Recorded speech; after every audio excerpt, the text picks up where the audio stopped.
Today is a special holiday in the life of a church. It's New Mic Day. So I'm hands-free. We did the proper exorcisms. We should not have any technical difficulties. Hopefully everything works. We've been talking about uninvited guests and the way that these angels sort of show up in people's lives at the beginning of the gospel before Jesus comes to prepare people for the coming of Jesus and the way that we respond to uninvited guests. I've been really impressed. Bryce and Lindsay these last couple weeks have told fantastic stories of the way that they've welcomed uninvited guests. And honestly, it made me a little bit nervous because I don't really like uninvited guests and I don't really have a great story like that. So here's my story that happened just this last week when I prayed to God to kind of show me what to talk about with uninvited guests. And this happened to me, and it's probably more embarrassing than edifying, but I'll tell it to you anyway. So I'm coming home from work after lunch, and I pull into the parking lot at my work, and there's this man on the ground in the middle of our parking lot, and there's one woman who's out of her car standing over the man. And I park my car and I go over, and the man is down and he is bleeding, and somewhat suspiciously the woman says to me right away, "I didn't hit him with my car." So I'm gonna take her at her word, especially if you hear today that you did not hit that person with your car. So he's down on the ground. He said he was just walking across the parking lot and he just fell over. So I go over to the man. This is possible because he's really inebriated in the middle of the day. And he's having trouble speaking. And I am not a doctor, but I can play one on TV. And so I'm immediately thinking, oh, his words are garbled. Maybe he has concussion. Maybe we should do something. Someone else pulls up. I remember my CPR training. I say, call 911. And I go to my car and I get out this blanket that we've had for a long time, and I take it over to the man and just put it behind his head so he has something to sort of rest his head upon. The ambulance comes. We help this man up. He's walking toward the ambulance, and this is where everything sort of, I don't know, goes wrong, goes right, or something. It kind of comes to the beginning of the story. So what I'm about to do, I'm a little ashamed to admit in public, but I have good company. You know, there's this long history in the Bible when God tells people to do things that they all of a sudden become amateur lawyers. Like Eve, right, is like, don't eat the apple. And Eve's like, oh, did you really say don't eat the apple? I mean, that sort of thing. Or like the story of the Good Samaritan, the Good Samaritan knows the law. It's love your neighbor as yourself. And Jesus says, yes, you've done well, do this. And all of a sudden says, seeking to justify himself, the man asked, who is my neighbor? Right? We know that. We kind of have this, like our kids have this. You say, clean your room, and they're like, what is clean? Can I have a 5-page definition of clean? Or you're like, eat your vegetables. And they're like, I'll have you know, a mushroom is not a vegetable. I do not have to eat that. And I did the exact same thing. So this man starts going to the ambulance. And all of a sudden, he just veers off. He refuses to get in the ambulance. And he starts yelling, I want to take the bus. And he walks down to this bus station, and I'm worried about the man, and then I realize this man still has my blanket. He's just taken off with it. And instantly in my head, I think of this as the uninvited guest in this story. I hear that scripture, if you have 2 cloaks and somebody has none, give him your cloak. And so help me, this is my first thought. I mean, that's really not a cloak. That's a blanket. And it's been ours for a long time, and I want this blanket back. And I actually start to take a couple steps toward him. And I just think like how true that is when uninvited things come up in our lives. Even those of us who hear the scripture and hear the voice of God often immediately become this like 3rd grade lawyer. What do you really mean by that? What do you mean by move over here, or take this job, or befriend this person, or be open to this uninvited guest? It occurred to me after that happened to me that these uninvited guests always show up and then things go sideways for the person, right? Like, I've never had an angel visit me, but I'm going to imagine that if an angel visits me, the message won't be like this. Do not fear. The things you have in your appointment calendar for tomorrow, I want you to keep all of your appointments. Do the things you plan to do. That is the end of this message. It is not really like the way an angel shows up. It's always, something that you were not thinking about doing or something that you would not have conceived of doing. That's the thing that you're being called to do. Today we're going to look at the character of Joseph, who becomes Jesus' stepfather. And there are 3 times he's visited by an angel in the book of Matthew. Luke favors Mary's account. That's what we often think of when we think of the Christmas stories. And that makes sense because Luke lived and operated a lot around the city of Ephesus, which was where Mary was living with John after Jesus' death. And so he would have known Mary and would have heard her stories and incorporated that into his gospel. But Matthew wrote for Jews in Jerusalem and down on into Egypt. And as a coincidence, he doesn't favor Mary's story of the account, he favors Joseph's story of the account. Joseph sort of is the first thing in the Gospel of Matthew. And in that way, it sort of sets the stage for the themes in Matthew's Gospel in the same way that like a good opening of a movie sort of introduces you to the characters and the themes that will flow for the rest of the movie. So here's what we're going to do this morning, or at least what I propose, and I guess you have no choice but to go along with. We're going to read each of these 3 encounters that Joseph has with an angel, and then we're going to ask ourselves, what is the interruption here?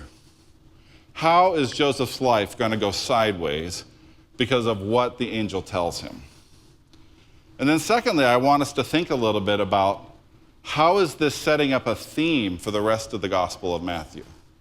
And maybe this Christmas season you want to dig into the Gospel of Matthew, and hopefully you'll see these sort of themes come to life, because in many ways Joseph sets up exactly what Matthew is trying to say about Jesus himself. All right, so this is the first time an angel comes to him. It comes from the book that we love, from the Gospel of Matthew, the very first chapter. This is how the birth of Jesus the Messiah came about. His mother Mary was pledged to be married to Joseph, but before they came together, she was found to be pregnant through the Holy Spirit. Now, because Joseph, her husband, was faithful to the law, and yet did not want to expose her to public disgrace, he had in mind to divorce her quietly. But after he had considered this, an angel of the Lord appeared to him in a dream and said, "Joseph, son of David, do not be afraid to take Mary home to be your wife, because what was conceived in her is from the Holy Spirit. She will give birth to a son, and you are to give him the name Jesus, because he will save his people from their sins." All this took place to fulfill what the Lord had said through the prophet. The virgin will conceive and give birth to a son, and they will call him Emmanuel, which means God with us. When Joseph woke up, he did what the angel of the Lord had commanded him and took Mary home as his wife. But he did not consummate their marriage until she gave birth to a son, and he gave him the name Jesus. The first thing I want you to notice about this passage is it's a little different from the other angel stories that we're going to discuss during Advent, and that is that the angel appears to him in a dream, which is kind of interesting. For a long time, I thought this might have been because it would have been, how do I say this, like a more comfortable way of receiving an angel, like not as terrifying.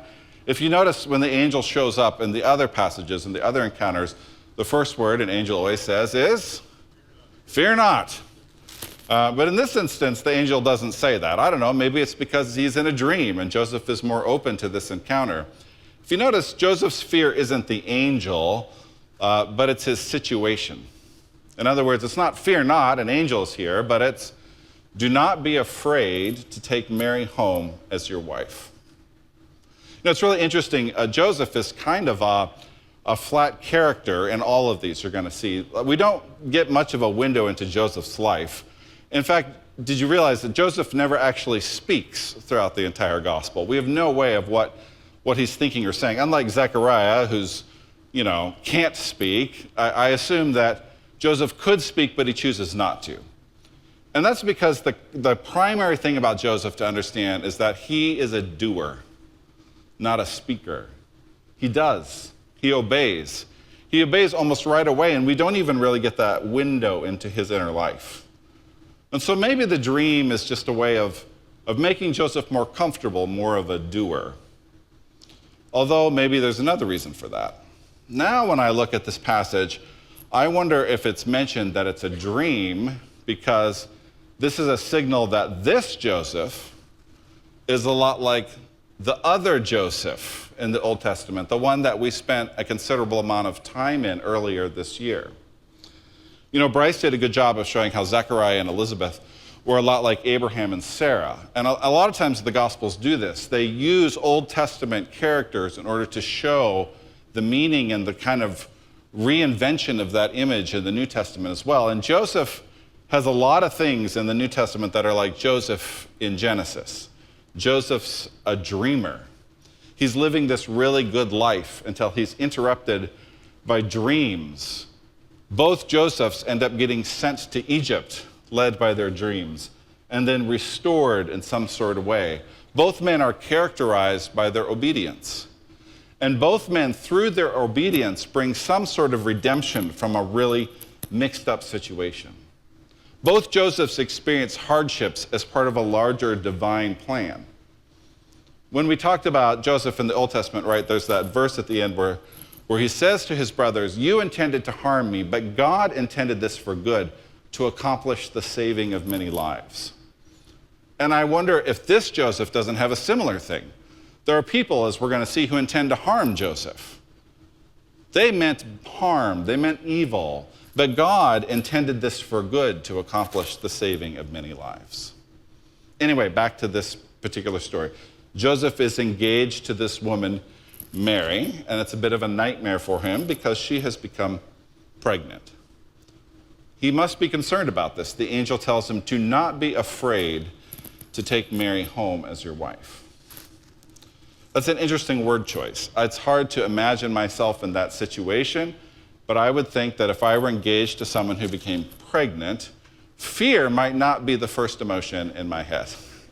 It might be something like anger or betrayal or hurt or even like self-righteousness, but afraid.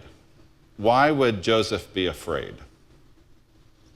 Maybe thinking a little bit about some of the legends that are sort of outside the Bible about Joseph might illuminate some of this.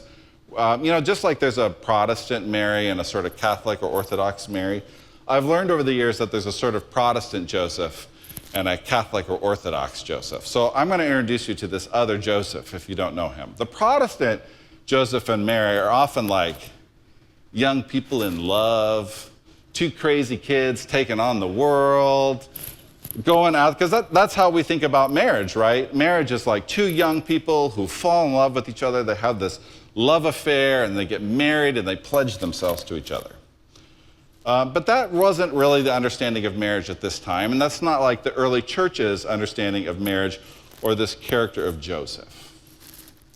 One of the things we know about Joseph is that he's described in the Gospels as a builder, or in Greek, a tekton, somebody that would have built something, who knows what, like houses or shelves, or even somebody who worked with metal with his hands. But regardless, it would have taken somebody a long time, an apprenticeship of almost 10 years, to become a tekton. Now, if that's a hint, maybe that backs up kind of the early church's image of Joseph as an older, established man. You'll probably be confused, for instance, if you go to Europe and you see a picture of Joseph and Mary, and Joseph is like this old guy with this long beard, and then Mary is this young woman. And yet that's the way it's talked about in the church, that Joseph would have been older. He would have been a builder. He seems to have lived at different parts of his life in places where the Empire of Rome was having these huge building projects. So maybe that's where he worked, in these guilds. He's economically dependent on his reputation to get these jobs. Nobody wants to hire a builder who's a horrible person, even now. It would have been the same back then. On top of that, we know this about Joseph, that he's the son of David, right? Both Mary and Joseph come from the house of David, but Mary's line is kind of an ancillary line, like the distant cousins you don't talk about. Joseph's line is the line, the royal line, from David through Solomon, through the kings of Judah, down to Jacob. He's central at the family reunion. And so this too is a place of prestige, a place where his reputation would have mattered a lot. He is the fulfillment made to Hezekiah, his ancestor in Isaiah, quoted in this passage, that the virgin shall give birth. He has a family legacy to live up to, right? And so the early church told this story of Joseph, not two crazy kids in love taking on the world, but that Joseph was an older man, an established man, with a prestigious reputation, not just because of his family legacy, but because of his profession. In fact, they say that Joseph was a widower, that he had already had kids with his first wife, and that he remarried Mary a little bit like a charity case.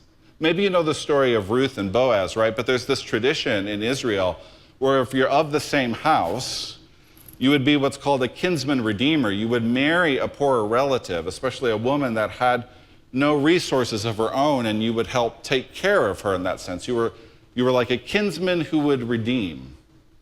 That might make sense. I mean, they're both of the house of David, for instance. They are kinsmen.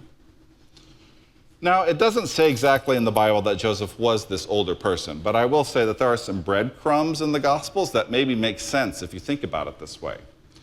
First of all, it makes sense why Jesus' brothers don't act like younger brothers to him. If you notice, every time Jesus' brothers show up, they're always telling him what to do. Hey, get home. Quit doing this. What are you doing out here? They even say this. Why don't you go home and take care of your mother? Notice they don't say our mother, and they as brothers aren't taking care of Mary. It's like, why don't you take care of your mother? Even when Jesus dies, he doesn't leave Mary to the care of his brothers, but leaves Mary to the care of his friend, John, which would be the act of someone who was an only child. I don't know. In my head, I think maybe this even shows that this Joseph is like the first Joseph's family, where Jacob married an older woman as a first wife and had a bunch of kids, and then had one child with the second wife, the younger woman, and that became the sort of the beloved, and then two kids, and they both became the beloved. I don't know, maybe that's reading too much into it. But I think maybe some of these relationships between Jesus and his family make more sense if you think of Joseph as an older person.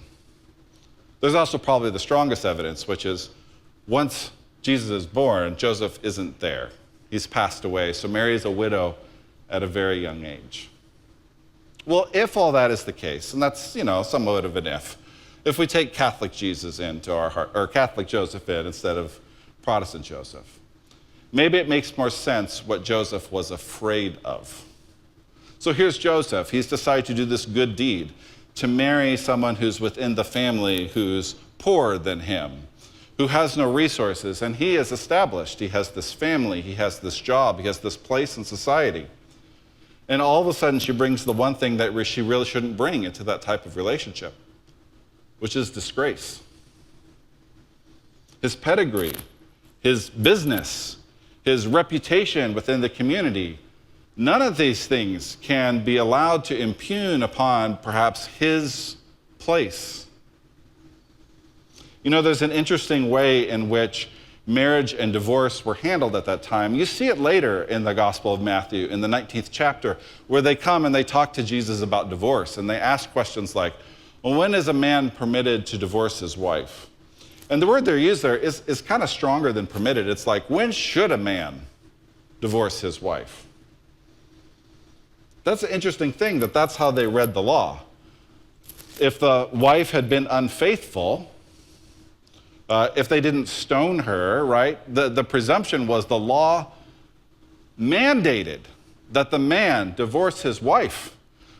Like the other Pharisees who were so concerned about their own self-righteousness that they were entitled and forced to sort of put all scandalous things as far away from them as possible. Maybe that's sort of what Joseph was thinking here. The language here is really interesting, right? Because Joseph followed the law, or because Joseph was righteous, he decided in his heart secretly to divorce her. Now, often I've heard sermons where people pick up on that secretly. That's the righteous part, right? But really at that time, if you look at the teachings of the Pharisees, it's the divorce part. Because he was righteous, he was going to divorce her. He was going to have nothing to do with this woman, who was a danger to his reputation, who was a scandal. Because he followed the law, he didn't want anything to do with people who didn't follow the law, especially to bring them into his house as a stepmom for his kids. Because he was faithful to the law, he had it in mind to divorce her. Maybe he's thinking here of the passages in Leviticus and Deuteronomy that command men to put their beloved away if there's a blemish or an infidelity. And this brings me to one of the themes of the Gospel of Matthew, which is central to understanding that gospel. Matthew understands that what Jesus taught is that there can be a strict, legalistic adherence to the law such that you miss the entire point of being a child of God. I think, one of the last times I preached on the book of Micah. Is this not the whole theme of Micah? That these people are adhering to the festivals and doing all the things that they're required of, and yet they behave horribly in their own life. There's a way in which, because they followed the law, it gives them permission to just be awful, awful people. And we see this in Jesus' teaching and in his interactions throughout the Gospel of Matthew over and over and over again, right? There's a way, a righteousness that comes from going beyond the legalistic adherence to the details of the law.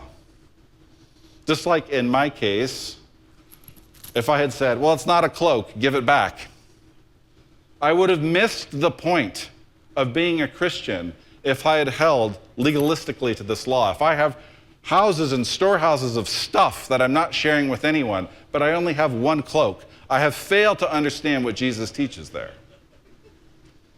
True faithfulness to God requires going beyond the letter of the law to the heart of the law. That's what Jesus is preaching in the Gospel of Matthew.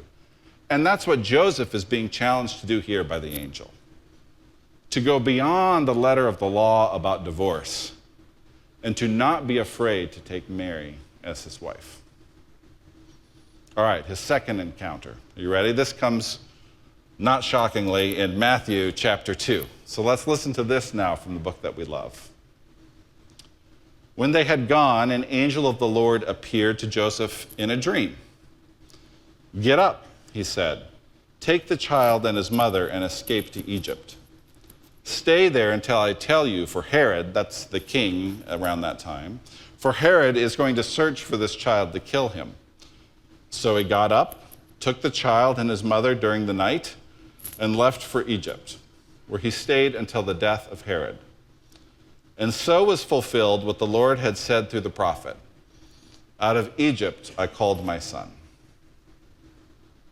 All right, so if this first dream interrupted Joseph's plans for his marriage, and maybe his social standing and his ability to stand by those people who were in scandal, this second dream displaces him even more, right? It displaces him from his entire homeland, from his connections, from his professional connections, from his family connections. He has to abandon all the things that he's ever known for this woman and this child. I mean, perhaps even his adult children. I don't know. The Bible doesn't mention if they had to go along with this or not. And he has to go live in a completely new land, to move to a completely new place. I don't know if you've ever had to do this, right? Just pick up and move like halfway across the country. Many of us here have experienced that because Missoula is full of people who have tried to escape all those other states where nothing good happens and move here and start completely over. I know when I grew up around here, I grew up with a lot of kids that were Laotian or Russian that had escaped their various places and come here to this city. And those families were marked by that, right? By that sense that they had to flee their homeland. Now, Egypt may have been an easier destination than many other places. In fact, at this time, this is, the largest Jewish community in the world is actually not in Jerusalem. It's in Alexandria in Egypt. That was the place where the most Jewish people lived. And there's, Even when the early church came about, one of the first places it spread was Alexandria, where followers of the Way sort of founded a church that we now know as the Coptic Church. And in the Coptic Church, there's this long legacy that would probably surprise many of us of shrines and churches that actually are supposed to be places where the Holy Family, where Jesus, Mary, and Joseph would have stayed when they were in Egypt. Which is kind of interesting. I don't think we would go to Egypt. We might go to see the pyramids, but not many of us are going to Egypt to see the places where Jesus would have walked or lived. But nevertheless, this is his childhood. And the Coptic Church has preserved those kind of stories and those sort of sites. Matthew's gospel was written not just for Jews then in Jerusalem, but it's important to realize that he wrote them for these Jewish diaspora, for these people who had fled and left for Egypt. Maybe when they read this passage, they would have recognized things about themselves, that they too had left Jerusalem and gone to Egypt for either economic opportunity or to escape the Roman authorities there. Perhaps. But it also sets up a larger theme in Matthew, which it says here at the end when he says, "Out of Egypt I called my son." One of the themes, so this is kind of maybe a strange thing to think about because we don't usually write stories this way, but one of the things that Matthew is really intent on showing in his gospel is that Jesus is the new Israel. And if you are sort of fascinated by this, I'm just going to talk a little bit about it. I would love to have like a conversation with you about this. And so there's a way in which Matthew shows Jesus, especially in his early years, reliving the history of Jesus in his own body. So first of all, there's this genealogy, right? There's all these rulers. Like genetically, he is Israel, like in his own body, but then also his experiences. We already talked about there's a Joseph, and the Joseph goes to Egypt. And he stays in Egypt for a long time. And then later, when he comes out of Egypt, the very first thing he does is he's baptized in a river, which the early church would have recognized as a sort of symbol of Israel passing through the Red Sea. And then immediately after the Red Sea, what happens to him? He goes to the wilderness for 40 days. And then after the wilderness, he stands up on a mount and he gives the Beatitudes, his new 10 commandments. So there's a way in which Jesus is sort of reenacting in his own body the history and the legacy of being Israel. This is the prophecy. This is like, I always used to reference Doctor Who, like wibbly-wobbly, timey-wimey stuff here. Nobody gets Doctor Who references anymore. I got to find a new reference for that. So what I mean is like, it's kind of strange because like the prophecy that he's referring to, "Out of Egypt I called my son," is not really like a prophecy. It's a statement about what happened in history. But there's a way in which all of Israel's history is prophetic because it points to Jesus Christ. It's weird, right? I don't read a history about George Washington and think, oh, this is a prophecy of what will happen in my country. And yet that's exactly the way the Bible sort of works. Joseph, who knows these stories, is now seeing them relived in his life. Relived because of this message from the angel, which takes him out of his homeland, just like the Jews of old, and to Egypt, where he lives for a long period of time. Let's go to the third thing now, which starts after Herod died. And this is how we know it's a long period of time. I'm sure none of us remember the reign of King Herod, so we would not catch this. But this is actually like 3 or 4 year span between them fleeing to Egypt and staying in Egypt for this long period of time. After Herod died, an angel of the Lord appeared in a dream to Joseph in Egypt and said, "Get up, take the child and his mother, and go to the land of Israel, for those who are trying to take the child's life are dead."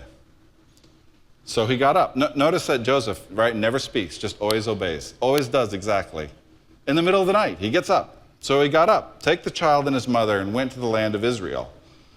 But when he heard that Archelaus was reigning in Judea in place of his father Herod, he was afraid to go there. So having been warned in a dream, he withdrew to the district of Galilee, and he went and lived in a town called Nazareth. So was fulfilled what was said through the prophets, that he would be called a Nazarene.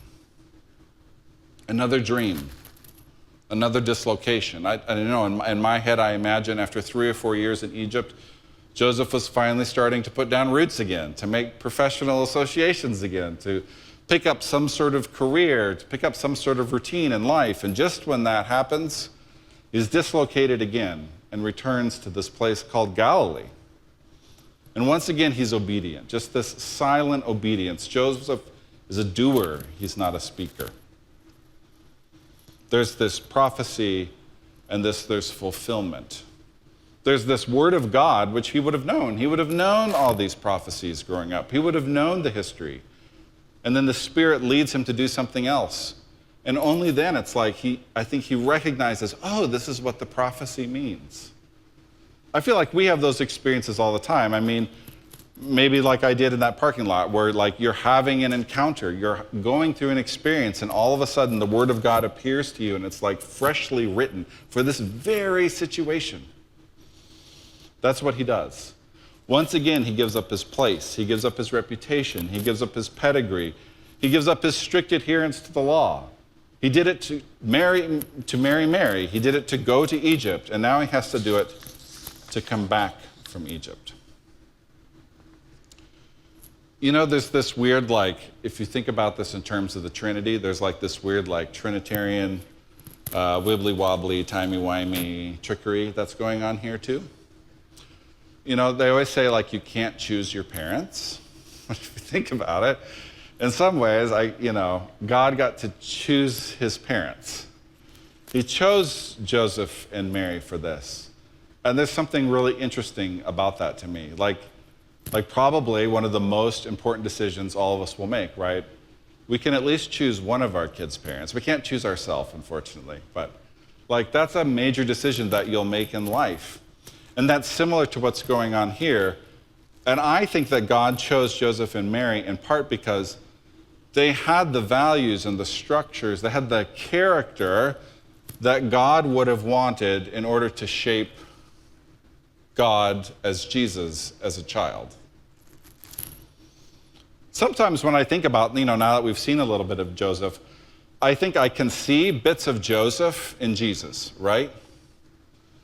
I mean, when Jesus is faced with suffering, the ultimate suffering at the end of his life as he's walking to the cross, there is this silent obedience. Maybe because of his experiences living in Egypt for a long period of time and being dislocated from his family and dislocated always. Maybe that was part of the reason why Jesus was able to so identify with those people on the margins, those people who didn't fit in because that had been his own experience as a child. Maybe when Jesus was teaching on divorce, when he was being questioned about it in Matthew 19, he had in mind his own father's experience and his own father's willingness to stand by Mary despite the scandal, and then to teach, you don't have to do this. There can be a righteousness beyond the law. There's a way in which Joseph's and Mary's character was sort of imprinted on Jesus. And there's a weirder sort of like timey-wimey stuff when you think about it, right? There's this great irony that Mary gave up her body for Jesus so that Jesus could grow up and give his body for us. And in the same way, I think adoption is a major theme. We don't think about sometimes in our culture, but in that culture, adoption would have meant life and death to a lot of kids who were adopted into a sort of better situation. It's one of the primary ways, by the way, that Paul writes about Gentile believers, that is, all of us here, right? That we are adopted children of God. So there's an irony in this too. Joseph is a model stepfather who adopts Jesus so that in turn we might be adopted as sons of God. There's an openness here that Joseph demonstrates, which is present then in the character of Jesus, which hopefully is to be present in all of us as a church and as believers and as those of us who come up to the table now. Band, would you mind coming back up? One of the things that I got an A in seminary was the Jesus juke. I don't know if you know what the Jesus juke is. The Jesus juke is when I can take any random thing that happened in the world and then just like, oh, it's about Jesus. So here's my Jesus juke for today. You ready? I'm really proud of this. I'm unnaturally proud of this. We've been talking about uninvited guests, but I want you to know that at Jesus' table there are no uninvited guests. That's my Jesus juke. No? I thought it was pretty good. But it is true. If you are here today and God is in your life, you are welcome at this table. I want you to know that this table is not Zootown Church's table. It's not Ty's table. It's not my table. It's none of ours table. We don't police it. We don't guard it. We don't give out invitations or tickets for people to come up and take it. This is Jesus Christ's table. And one of the things that's also present in the Gospel of Matthew is that Jesus had this wonderful habit of eating with unexpected people over and over and over again. In fact, if you were to identify what Jesus did in his ministry, it was basically eat dinner with people and tell stories. So I think that's a model for all of us. So you're welcome at this table. You're welcome at this table no matter what you might be carrying in with you. You're welcome at this table no matter what you might be feeling. I want you to know that even if you don't think you're invited at this table, you're invited at this table. So I invite you to come up and partake now.